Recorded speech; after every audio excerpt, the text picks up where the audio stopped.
Just one. Hi, everybody. We're starting a little slow today. Hopefully you're having a great start to your week.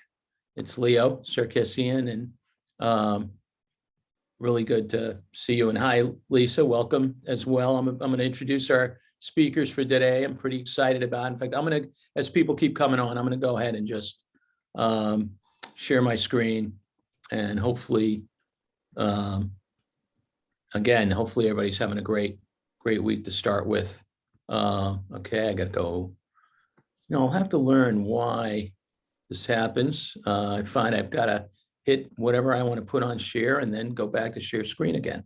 Here we go. Okay. And beautiful. All right. So we're going to be talking about transportation today. We shifted because of attendance changes. We're going to focus mostly on transportation, both human services transportation to programs, but as well as the PT1 that's called. And I think that's called what? Prescription transport, the technical term, but that's going to healthcare settings.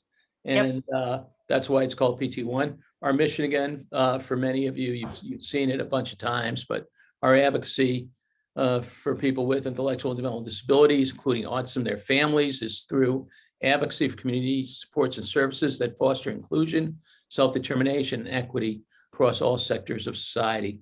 And Senate debate starts on the budget tomorrow. Always like to give you that update. Several amendments in our field will be reviewed. You can go through that link, which you'll get later today, or you can go today without waiting for the link by going to the arcamass.org or arcmass.org and going to take action under the advocacy tab. So I encourage everybody to do it and share your voice. And at 2 o'clock today, there'll be a Facebook Live with Maura Sullivan and Ellen Taverna about the Senate budget and the Senate budget debate. So these are the topics. Kerry often has really interesting different topics every month. And then sometimes not in August though, right, Kerry? It all depends, in the summer. But yeah, we try to take a little bit off, give you guys a break. You like to do that, right? And we have the monthly federal and state government affairs with Maura and Ellen. And then we always appreciate your donations, which fuel our advocacy and our education work. State funded, so we know there can be barriers for people with disabilities to go from one place to another. It happens all the time. Now it's pretty commonplace to see buses like this, pretty cool. But there's pedestrian barriers all the time, right, to even get to buses. And that's why there's other options such as human services transportation and program-based and PT1 and the curb-to-curb service, which makes such a difference. So I'm really pleased today to have 3 guests with us, 2 from the Executive Office of Health and Human Services Transportation. First, Sandy Mulcahy is the Brokerage Operations Manager for HST. That's the short for Human Services Transportation. So I'll be saying HST a lot. She works closely with the brokers, and she's part of the team. So I don't even, that's for sure. And she's oversees contract specifications and budgets. She develops them as well. She's been with the office since it was created. In fact, she started her career with the Department of Developmental Services. So she's sort of like family, nearly 30 years ago. And I did recognize her when she came on today. And she also, I don't know if people remember, go back this far, we had regional transportation managers in every region of the state. And we call those the good old days. But Sandy would say there's pros and cons to both. And I agree.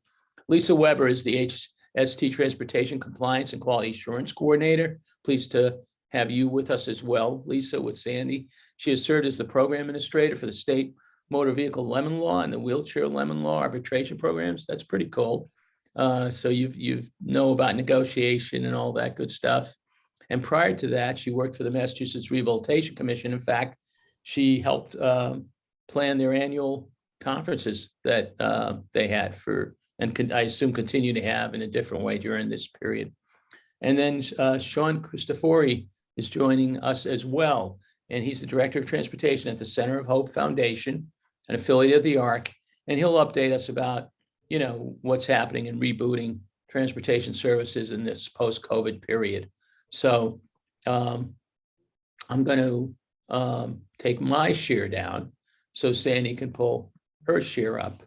And again, thanks everybody for joining us. We're really looking forward to this. And we will be sending this out. I want Sandy, Lisa, and Sean to know, like, once we do this, we record them, they go on our YouTube channel, and we just advertise the heck out of them on Facebook and elsewhere. So really glad you could join us today. And let me hand the ball first to Sandy and Lisa. Good afternoon. I just have a few slides here to just give you a quick overview of what we do at the HST office. Many of you may already know this, but it's just a quick recap. So we manage transportation for 6 EOHHS agencies: Mass Health, the Department of Public Health for early intervention, the Mass Commission for the Blind, the Department of Developmental Services, the Mass Rehab Commission, and the Department of Mental Health. Contract with 2 regional transit authorities, the Montechusett Area Transit Authority and GATRA, the Greater Attleboro Time, as brokers to provide the transportation to all the consumers in the entire state. Each broker administers services through contracting with other transportation providers in their area. Collectively, they contract with over 365 different providers throughout the Commonwealth, and 103 of those providers are program-based. The rest are basically Mass Health taking people to their doctor's appointments. We have 2 different types of transportation for all members. Demand response, PT1. This is members going to covered services such as routine medical appointments, ongoing life-sustaining medical treatment, and the PT1 is also used for day hab transportation. It's a little different. It's program-based, but it's requested through a PT1. And program-based transportation is to and from a specific destination, such as a day hab, a DDS program, or a DMH clubhouse program on a regularly scheduled basis. Sandy, can I ask you a question about that? And even though I didn't warn you, on when you say PT1 can also be used for day habilitation, but it's also under the program-based category. Is that when people are new that they use it that way? Program-based is a type of transportation. The demand response, the PT1 is used for day hab because it's Mass Health funded. Okay. So if anything that's Mass Health funded needs to have an approved PT1. So the PT1 is regularly, and on the next screen we'll explain to you how the PT1 works. Lisa will go through that one. But yes, it is program-based, but it needs a PT1. I'll save my rest of my questions until you guys finish your presentation. I'll have a few before we go to Sean. Yep. Lisa? Good afternoon, everybody. So just to talk a little bit more about that, the demand response transportation, it's authorized with the PT1 form, and that form needs to get completed by the Mass Health member's medical provider, and then it gets sent to Mass Health's customer service center, which is called Maximus, and they do the adjudication. The forms are filled out and submitted online by Mass Health medical providers. For day hab programs, the PT1s are submitted by the day hab program. So that's what we were talking about a little bit earlier. PT1s can be used to authorize multiple trips to a particular location within a period of up to 6 months for acute illness, and then up to a year for chronic illness. And PT1s for day hab, that's an exception, and those can have a duration of up to 5 years. PT1 should be submitted at least 3 business days before the date transportation is to occur, whenever possible, and that's to allow the time for Maximus and Mass Health to review and approve and forward the approved PT1s to the appropriate broker. PT1 transportation is only authorized to transport eligible members to and from Mass Health covered services. It is designed to be a shared ride program, so those who are using PT1 transportation may be transported with other members unless the medical provider who submits the forms attests that the member's medical condition requires that they not share a vehicle, and the provider has to identify the medical or behavioral condition that requires that non-shared ride. If the destination is more than 25 miles away from where the member lives, the provider needs to justify why the member must go to that location as opposed to a closer locality. And I'll turn it back to Sandy. So program-based transportation is authorized with a transportation request, a TR form, completed and submitted by the funding agencies. These are some facts that might answer some of your questions, Leo. The funding agency determines member eligibility for transportation services. The funding agency determines funding levels. TRs are submitted by the funding agency to the HST office for processing. The only exception to that is the DPH early intervention programs. They send their TRs directly to the brokers. HST staff work with the brokers to coordinate the transportation, and the HST staff notify the funding agency when they have been processed and approved. Funding agency provides approval to us if the additional funding is needed, and the brokers work with the vendors to secure the appropriate transportation. And that's it. Those are the basics, and we can answer any questions. If we don't have the answers, we'll get them. And this is just our contact information. Should anyone need to either call or email us, we get emails from everybody. So if you ever have questions later after this, feel free to just email us or call. So we'll translate the doc you sent me into a PDF, and we'll share it with everybody. So that'll be good. So And I'll reshare this because I made I added Lisa okay. on this one because she was here. So I will send you this after the call. That would be great. Thank you, Sandy. So Sandy, talking about program-based, so in DDS, they have what's called community-based day supports, right, that are at a program site. So is that an example of a program-based?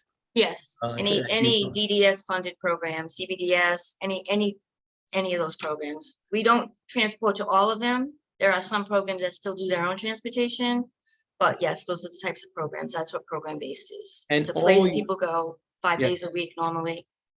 And all your programs, they're driven through the HST office.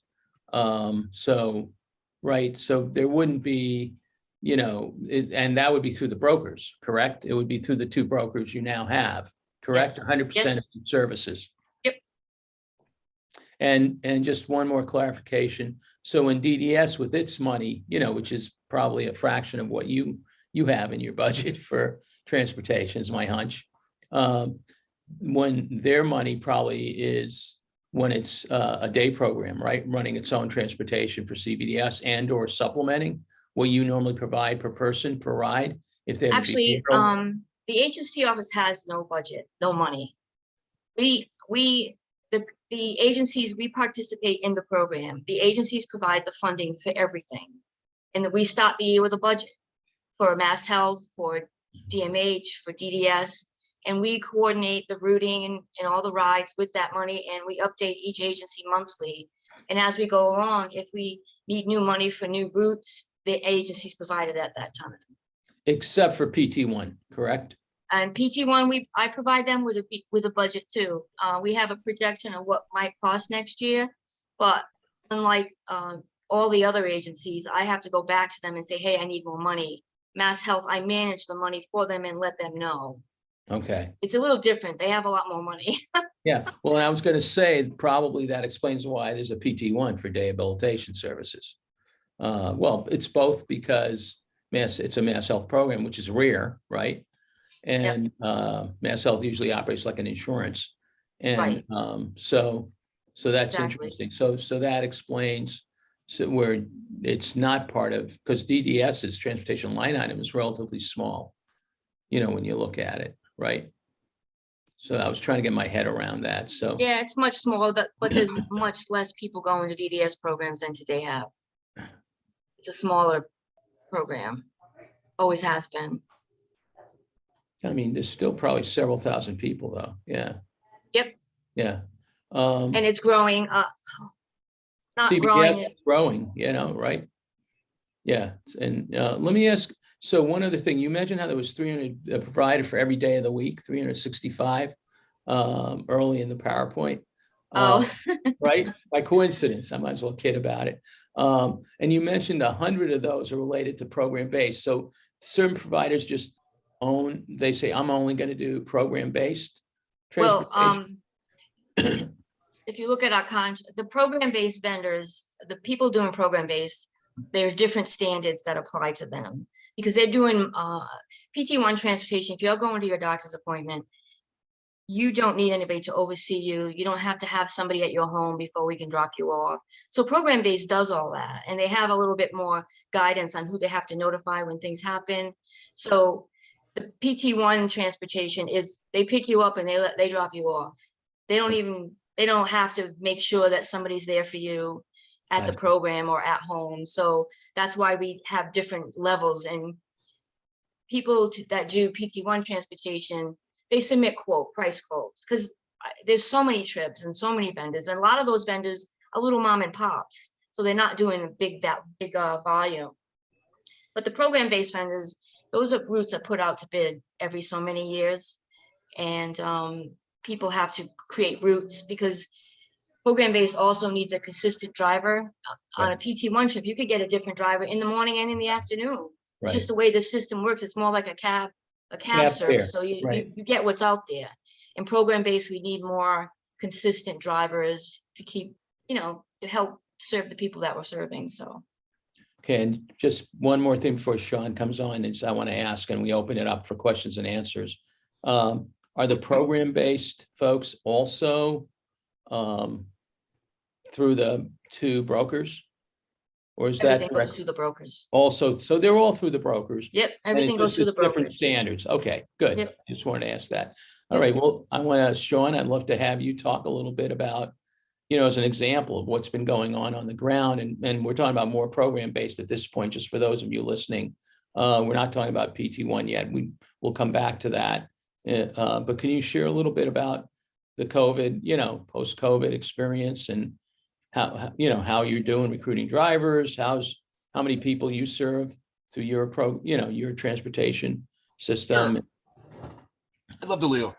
Good afternoon, all. My name is Sean Christopher, Director of Transportation for the Center of Hope here in Southbridge, Massachusetts. We are absolutely program-based. We don't do any demand response work. We still do work under the PT1, which I will say 5 years ago when they rolled out the PT1 process, there were bumps in the road, as there always are, but I find it very, very efficient now. It's very quick. HST, and we work under the Montezuma Regional Transit Authority, being MART, have extra response time now. If I need a new individual to come to program, it's very quick and easy to make sure everything is taken care of by the time we get to the time it's needed to transport them. Right now, before COVID, we were transporting close to 400 individuals a day back and forth the program. We're currently doing close to 240. So obviously we've had a hard time coming back, many reasons for that. But again, working in strictly program-based transportation, as Sandy was mentioning, that we do have static drivers that do the same routes every day. There's a lot of consistency brought here. There's quite a few more constraints, I believe, for a program than there are for demand response. But along with that, you get a great relationship with the individuals, their home care providers, and their parents. And because of that consistency, we're able to serve our individuals at a very high rate, a very high level. My staff and myself get to know all these people very well. So it's a very, like I said, a static organization as far as that goes. Coming back from COVID, it was tough. We had the restraints with individuals, how many we could transport in a van, the cleaning protocols, the barriers we had to place. And as we learned more about COVID, a lot of that stuff was dropped. I found it a very cleansing time, if you get my meaning. We learned a lot, starting from scratch again, building it from the ground up again, almost recreating the wheel as far as my program went. So that brought a lot more efficiency. We were able to make our routes more efficient, bring a lot more efficiency to what we're doing. But obviously the biggest hurdles we have right now is obviously staff shortages. We're having a very hard time hiring people, whether it be my specific transportation program or the 4 programs that we support in the Center of Hope. We get a couple staff in, a couple staff leave for better paying jobs. We're not able to pay these people well enough to keep them here, which is hard because, as I've spoken to earlier, that we get great relationships with people in our individuals and their home care providers, and we constantly have turnover. We lose a lot of that. constantly breaking new people in. So the service is much better if we can keep people. Another hurdle we have right now is I pretty much have every van that I can acquire on the road, which limits us bringing more of our individuals back. There's several people out there who like to come back right now because of staff shortage in programs and staff shortage for drivers and vehicle shortages. We are almost unable to grow at this time. So kind of spinning our wheels here down here in Southbridge. Those are the biggest hurdles we have right now. I do know I ordered some vans last October. I'm hoping September they might be in because computer chip problems, shortages, we've all heard about that. We're hoping to move forward and serve more of our individuals we have in the past. But until these the staff shortages and the van shortages start decreasing, that's our biggest challenges right now, Leo. So your vehicle, if I can ask you about that for a couple before, and folks, we're going to open it up in a couple of minutes, I promise, because I see some questions in the chat already. Your vehicle, so you ordered in October, and yes, we've all heard about the chips. I didn't realize how significant those problems were. They're made in Japan, is that true? China, I believe. One of the China. Okay, so you're not now these vans. You probably needed to get new vans every so often, right? So these were vans in the cycle. Because you were transporting 400 something people before, but you had to take some vans off. That's correct. That's correct, Louis. We're talking about program-based transportation working under HST and the Montousa Regional Transit Authority. There's lots of strict rules we have to go by, and one of those rules is vehicles want to be a certain age, they have to come off the list. So as we go through, and COVID was almost an 8-9 month period for us that just went by and these vans weren't being used for anything. After 5 or 7 years, depending on the van, they cannot be used under the MARC contract anymore. So that's part of our problem.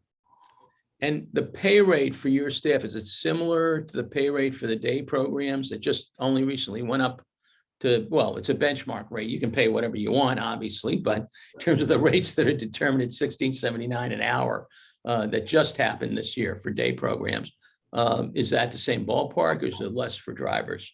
Sadly, no. And actually, most of our staff in the program is the same thing. We start at minimum wage in Massachusetts, which I believe is $14.50 right now.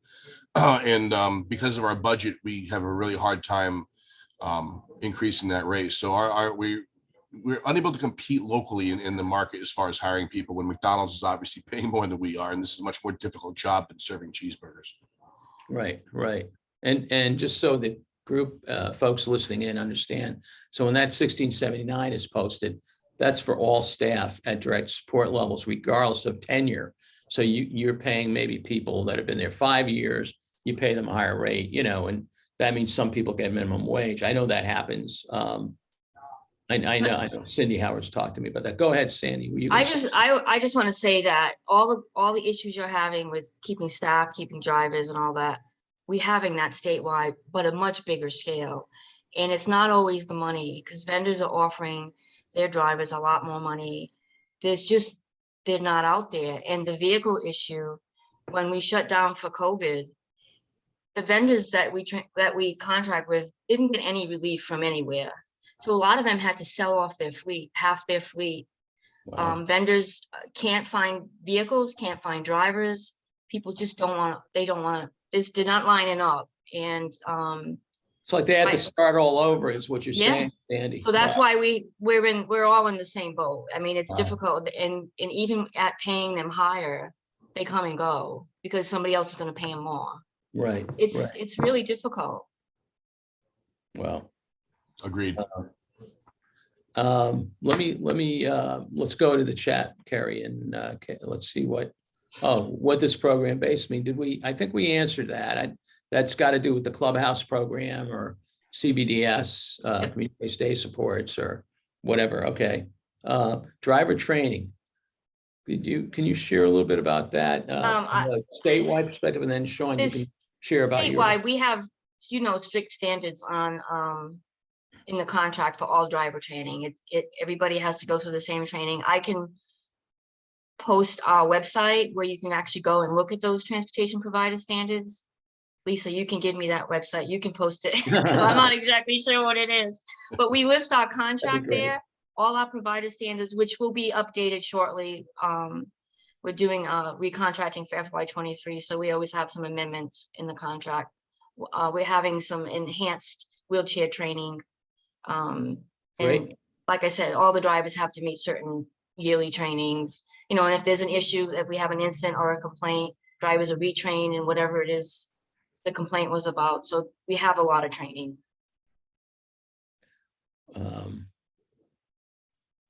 So one question, somebody asked about PT1s who just dropped at the curb. Yes, and that's what you were touching on. I think Lisa touched on that as well, that they're not the same expectations as in program-based driving. Strictly curb to curb. Right. Anybody else have a question before I open my mouth again? Go ahead, Carrie. I was just wondering, does your department have anything to do with the Uber or the Lyft options for people with disabilities? We're actually in conversation with Lyft because right now on the PT1 side, mostly because we want to make sure it works before we put anyone, because in a Sure. Lyft ride, you're on a cab ride, so you have to be able to travel independently. So we're working on it right now to help us with, because on the PT1 side, a lot of trips end up being same day, next day. And the way we're able to manage all these trips is having a couple of days ahead to schedule them, because there's an abundance of trips. So scheduling ahead is much more efficient, but lots of people don't get their appointments till the last minute, or maybe they forget. So those trips are really costly and time consuming to coordinate. So we're looking at a pilot to use Lyft for those kinds of trips first, you know, same day, next day, because like I said, they're very expensive and it takes time from a person has to get off the call center to try to chase a trip. So Gotcha. we're hoping to put that in place soon, but once it's in place, successful, hopefully we'll be able to expand it to others. Awesome. Great. Thanks. Sean, tell us a little bit what kind of training you have to do, like you, and I get it now about rebooting everything that you had to do in Sandy's explanation too statewide. What kind of training do you try to put your drivers through, and just to share with people that are listening? Well, as Cindy mentioned, there is extensive trainings people have to go through to, drive in the state of Massachusetts for any kind of human services organization. I find that the MART rules and regulations are part of the biggest amount they have to learn. Hard to train them on that. Obviously, we don't teach people how to drive. The state of Massachusetts attempted to do that. We get people in, we identify their skill level of driving, make sure they're put in appropriate runs. Some people don't like driving the larger 15 passengers that we have. Some people are more comfortable in minivans, so we identify that. We go through all the trainings. I find the best way to train a new driver is to give them one of my experienced drivers. And through the process of several days spending time with them, eventually all the communication comes up. And then I really address the paper part of it. The actually getting people into a training course and sitting down with them. But I find once they have a little bit of wheels underneath them, so to speak, out in the road with some of our individuals, with some of our drivers, the learning curve is cut down quite a bit. So that's kind of how we approach it here. But again, it's quite extensive. And when you spend the times and the money just to hire somebody with the Corey background checks, your fingerprint checks, and all the things that MART requires of us, which are necessary, obviously, if they're going to be transporting individuals. It's tough when you have someone for a couple of months, they find a better paying job, because we've given them CPR training, we've given them all this different kind of training, and then if they can get paid better someplace else, there they go. So, we really work very hard at making sure our drivers are in a comfortable position before they start transporting people by themselves. We find it very important. And of course, operating a motor vehicle in the state of Massachusetts is difficult enough. But when you could have 5, 6, maybe 10 individuals on board with different sort of behaviors, it can be a tough job. I find the job is quite underrated, if you ask me. It's tough. It's a tough job. I was thinking about the whole, I sat in on a listening session. We're not going to get into that today, but with the task force that actually you're a member of too, Sean. Correct. And I was listening to the powerful stories, and one of the issues was the way people are talked to, and it makes sense to me that you'd have them go out on a ride so they'd be exposed to folks with differing abilities and disabilities, and then they could come back and you might be able to teach them in a better way. Correct. And train them in a better way, because, then you can touch on, not to be patronizing, to have different ways of approaching someone communication wise. I would think the PT1 work is a lot harder because of that, right? Because the program based, you're like focused on it and you're thinking about it. And but the sort of on-demand stuff, when you're using like average, you said mom and pops, some of those may be great, and some of them may hire somebody who is not so great. They might be okay as a human being, but not so great, right? In terms of their language, right? And of course, the other thing I think about is people use phones in the car way too often. And I don't know how you break people of that habit. How about, I'll start with you, on the ground there, Sean, do you find you've got to reprimand drivers for getting on the phone while they're driving people? It really depends, Leo. I find our more mature, older people, I don't have a problem with that. Obviously, the younger drivers that I get, huge problem with it. Even though HST and MART, as far as I know, Sandy, you could probably speak to this, are not requiring cameras in vehicles. We're going to move forward putting cameras in their vehicles. And these are one of the things we're trying to stop. Distracted driving is a terrible, terrible problem, not only in our state, but across America, across the world. We are very attached to our phones now. People have a hard time putting them down. And we all know a split second looking away from the wheel of the road can be disastrous. And try to impress upon my drivers how important it is when you have other people in the van that you're responsible for. It's got to be top priority. You're paying attention to what's going on. Yeah, it is strictly prohibited. If you need to use your phone, you're supposed to pull over. Yep. And when we do find out, we do reprimand the broker fines. But we are going to do a procurement this year, and cameras will be required for program based. Good to know, Sandy. It's just the challenge of doing a procurement when vehicles cannot be had. We've had vendors like you order vehicles a year ago, ordered 10 vehicles, they got 3 and the rest of the order was canceled. Yeah. Wow. It's just, they're not, it's a difficult time for transportation. It's really challenging, but we are going to require cameras. And that's one of the reasons, because yes, using phones is deadly. Yeah. It's kind of combating technology with new technology. Exactly. Yep. And, one of the things I have to say to Sean's point and both of your points about the demanding nature of the job, I think we've underrated the transportation service historically. I'm not going to plead guilty, but I would say I probably should have given, more attention. And I think, you give it attention when you hear about something, right? Something happens and you realize how pivotal the role is. And how naked sometimes the drivers are out there, right? On their own, if they don't have an aide or somebody like that, and they're driving several people.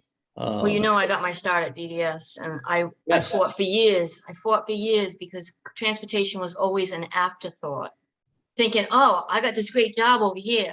How am I going to get them there? Right. And it's a challenge because sometimes people don't think. And, we just started transportation to a program in the busiest part of downtown Boston with nowhere to park to drop people off. Like, Oh, oh, wow. excuse me, that's going to be a difficult one. So Right. it's a challenge. And none of us, we can't go anywhere without transportation. So, but it's pretty hairy right now. I did find an article on this about 2017. I can, for the life of me, find it again, but it had turned out in a survey, transportation was rated with employment prejudice in terms of as a barrier. So, and they said in the employment prejudice, it was both people with intellectual disabilities and people with mental health conditions had particular barriers, but in transportation, it was pretty much across the board. Yeah, it's tough. Anybody else have another question? This is really informative. You said you have 256 back out of 400. About that. Yeah. So. Well, I can give you numbers. I just realized I have a bunch of numbers I wrote down in case people ask me questions. Can you? Okay. So right now, to start FY23, I'm looking at maybe 5,500 right now, 5,500 people going to day hab and 1,500 going to DDS programs. That day hab should be 8,500. That's what it was pre-COVID. Wow. And the DDS maybe 2,500. But, not as many people are coming back. But as they come back, we have a short list of people that have been waiting. But, that list moves. We place people, some people have been on that list too long. It's just that we cannot get wheelchair vans. We can't get monitors. People don't want to be monitors. And it's not a funding issue right now. It's a capacity or staff shortages, vehicle shortages. And but on the PT1 side, through March, we have transported over 50,000 people. Wow. You know, those are unduplicated numbers of consumers or members, over 50,000. And that's pretty on par because they never stopped going to doctor's appointment. It lessened a bit when Yes. it first started, but as people needed to go, we had to transport everyone singly, which takes up the capacity because now that vehicle could have had 2 or 3 people. It's only got 1, so. Is that still the rule, by the way? Is that still the rule? No, everybody as long as you can be masked, you can travel with others. And and even in program based, if you're masked, if you cannot wear a mask, because some people can't wear them, they can't tolerate them. As long as we know if it's safe to share the ride, we share it. If we know you're not vaccinated, we still do the 6 feet or a separate ride. So. Right. Wow. Those numbers. So I can tell you at DDS, by the way, it's approximately 10,000 people altogether served in employment and CBDS. So there must be some other funding routes, or maybe there's people, or I don't know. I know residential programs used to have vans built into their contract sometimes, but that was more for. Well, I think some of them are doing transportation now because if we don't have room, they're going to find another way. Because right now, even though we're not socially distanced everyone, if you have 2 people that can wear masks and 1 that can't, that 1 that can't takes up 4 seats. Wow. That displaces 4 people. You know that, Sean, right? Yep, exactly. So that's the challenge we are at now, because those are the vendors that had to sell some of their fleet, now can't replace it. And even if they could replace it, they can't find drivers. So one of the things that comes up in the day programs, which I guess happens here, are people who need 1-to-1 are not being invited back yet. Because if they invite someone back 1-to-1, that might equal 4 people that they can't serve. So then financially they can't afford it because it's affecting, We have a lot of families that are transporting until we can find a spot. Right. And they're not in your numbers, Sandy, right? Those families are. No, some of them are, because some of them most of them, some of them are getting reimbursement. So some of them don't want reimbursement, but a lot of families are taking their son or daughter in, or residences if they have a van. Right. No, it's very, I try to explain to people, and it's great to hear that you guys are on top of it the way you are, the facts, because I'll talk to people from time to time, we'll have a debate about the facts, and I'm like, it's okay. I said, I just trying to figure out what do we do in the meantime, for people. Yep. And it's really about that. And this is great. Any other questions or anything anybody wants to add that I didn't ask? Because again, we're going to promote. So because I think this is really informative. I think there's a lot we don't know about transportation. And I do think I'd like to do this again down the road, 4 or 5 months down the road. And we are going to invite Rachel Fichtenbaum to do mobility too. But I think if we would have probably had 3 times the people if they knew we were talking so much about this topic. Trust me. Break us in slowly. Curiosity, right. They'd be curious too. It wouldn't just be to say, when's my son or daughter going back, or self-advocate talking about it themselves. Anything anybody wants to add before we wrap it up today? And I'll send you an updated presentation, and you can send it out. It has our contact information on That'd be it. So great. if anybody has any questions. We'll turn it into a PDF, and then what happens is this gets packaged, and then at the same time we give people the link. And but we'll share with folks that attend and folks that usually attend. All right. If there's no other questions, I just want to thank you all, Sandy and Lisa from HST. Thank you for being with us. Sean from the Center of Hope Foundation. What a pleasure. And all of you were just fantastic. And thanks everybody for tuning in. Sean, hopefully you'll be at the next task force meeting. Definitely. Talking about those listening calls. Definitely. So I need you there. So I'll be there. Good. Sounds I'm always there.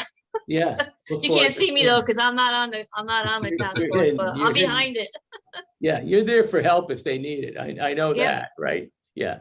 So great seeing you guys. Thank you so much for making Thank the you. time. Thank you Take guys. care. Thank you much. Take care. Bye-bye. Bye. Bye-bye.